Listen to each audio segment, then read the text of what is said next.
Good morning students.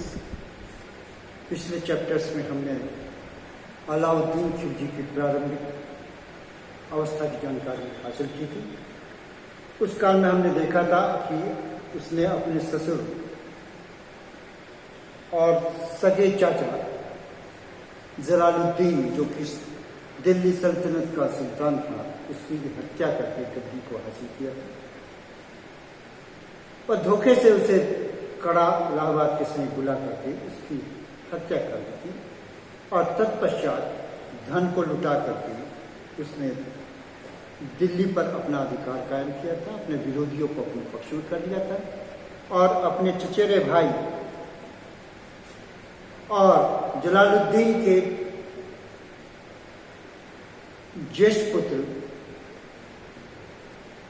जो कि मुल्तान का सूबेदार था, अरकली खां की हत्या कर दी थी। उसके साथ साथ उसने अपने अन्य विरोधियों को भी, जो कि अरकली खां के यहाँ मुल्तान में शरण में रखा था, सबको वह बंदी बनाकर ले आया और यहाँ पर उसकी हत्या कर दी गई थी और दिल्ली पर अपना सुल्तान के रूप में कब्जा कर सुदृढ़ आधार के ऊपर अपना सत्ता को कायम किया। जलालुद्दीन खिलजी के पहले बलबन ने दिल्ली सत्ता को, यानी कि दिल्ली सल्तनत को सुदृढ़ आधार प्रदान किया था। उसने कंसोलिडेशन यानी कि सुदृढ़ीकरण किया था, सुल्तान की पद और गरिमा को एक ऊंचाई तक पहुंचाया था। सुल्तान को कोई चैलेंज नहीं कर सकता था। इन दोनों ही चीजों को, दिल्ली की सत्ता का सुदृढ़ीकरण और सुल्तान के पद के और जो गरिमा है, उसको लेकर के एक विस्तृत राज्य की कल्पना उसने की, अलाउद्दीन खिलजी, और इसके लिए वह साम्राज्य का विस्तार करना चाहते हैं। अपने आप को सिकंदर सानी के संज्ञा से विभूषित किया है, यानी कि वो एक सिकंदर सानी का टाइटल है।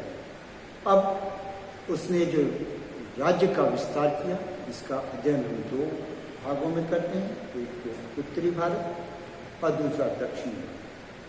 तो इस भाग में हम उत्तरी भारत के बारे में पढ़ेंगे। उत्तरी भारत में हमने देखा था कि उसके चचेरे भाई जो मुल्तान में, सिंध और मुल्तान के क्षेत्र में थे, इन क्षेत्रों में थे, तो इनको उस पर विजय पाल करके उनको दिल्ली लाया गया और कालांतर में उनकी हत्या की। तो ये क्षेत्र उसके अधिकार में था, पंजाब अधिकार में था, बचा खुदाना और गुजरात और मध्य प्रदेश।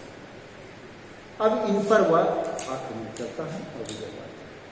सबसे पहले हम देखते हैं कि उसने गुजरात पर विजय पाया। 1298 ईस्वी में उसने गुजरात पर आक्रमण किया। गुजरात आक्रमण के पीछे दो प्रमुख उद्देश्य थे। पहला उद्देश्य था, गुजरात एक समृद्ध क्षेत्र है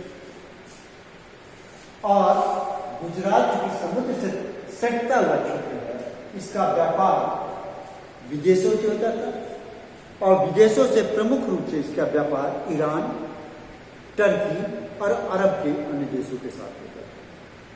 दूसरा, खंबात की खाड़ी है। ये जो खाड़ी है, खंबात की खाड़ी,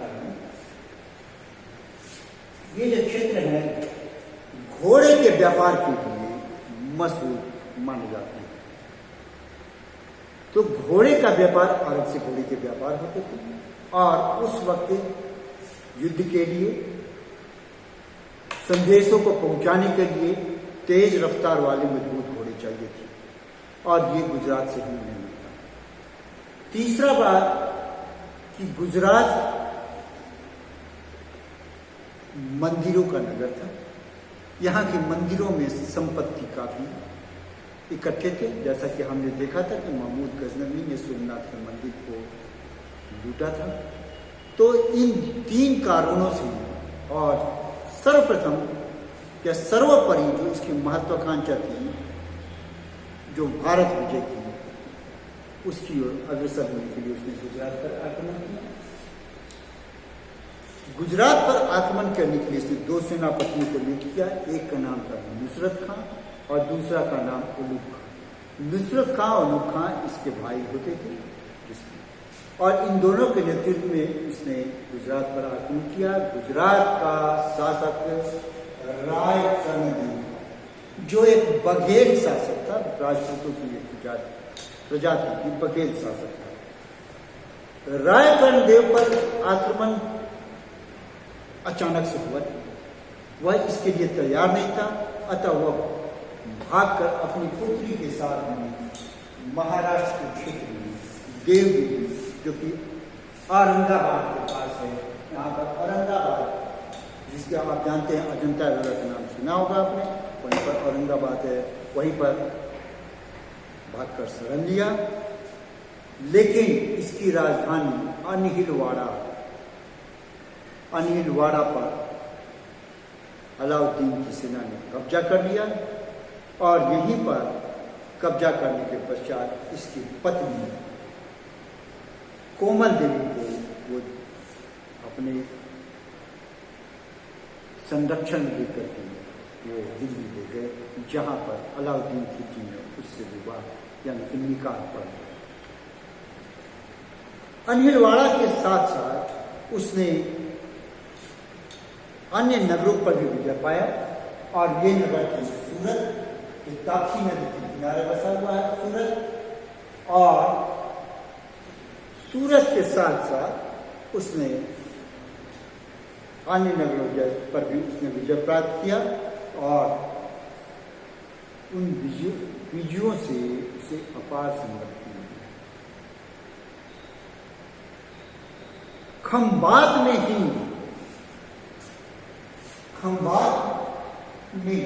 उसे मलिक काफूर नामक एक सेनापति मिला। यह सेनापति उसे दक्षिण भारत के विजयों में महत्वपूर्ण नेतृत्व कर दक्षिण भारत पर विजय पाया। इसके अलावा वह सोमनाथ में उसकी सेना गई, और वहां पर उसने प्रचुर धन संपत्ति को उसी मंदिर से प्राप्त किया, जिस मंदिर को कभी महमूद गजनवी ने लूटा था। इस प्रकार गुजरात जैसे उसे न सिर्फ धन संपत्ति मिला, मलिक काफूर मिला, और वह चीज मिला जो कि दक्षिण भारत के अभियान में मार्ग प्रशस्त करता। तो सूरत, खंभात, अनिलवाड़ा और सोमनाथ, ये तमाम जगह है जो कि अलाउद्दीन खिलजी की सेना द्वारा रौंद डाले गए और वहाँ के धन संपत्ति को लूटा गया। अगला आक्रमण, यह आक्रमण क्षमा कीजिएगा, यह 1298 ईस्वी में हुआ था। अगला यह आक्रमण 1298 हुआ था। अगला आक्रमण राजपूताना क्षेत्र में था, आज का राजस्थान का क्षेत्र, उस समय में राजपूताना कहा गया है।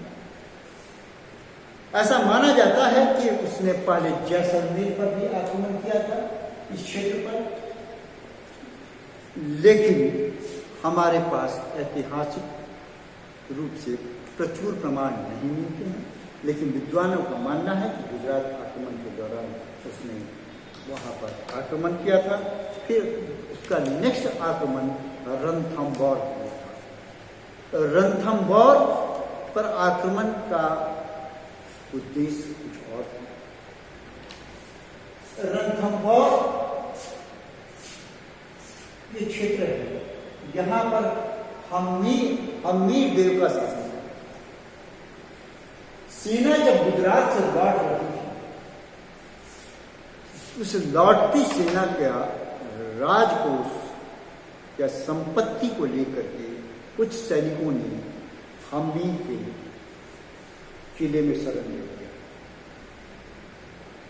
यानी कि रणथंबोर के किले में शरण ले लिया। और जब हमीर देव से जब अलाउद्दीन खिलजी ने उन्हें लौटाने को कहा तो उसने भारतीय परंपराओं के अनुसार शरण में आए हुए की रक्षा करनी चाहिए और इस उद्देश्य में लौटाने से मना कर दिया। उसी वक्त मंगोलों का भी आक्रमण हो गया था, लेकिन अलाउद्दीन खिलजी ने उसे किसी तरह टाल दिया।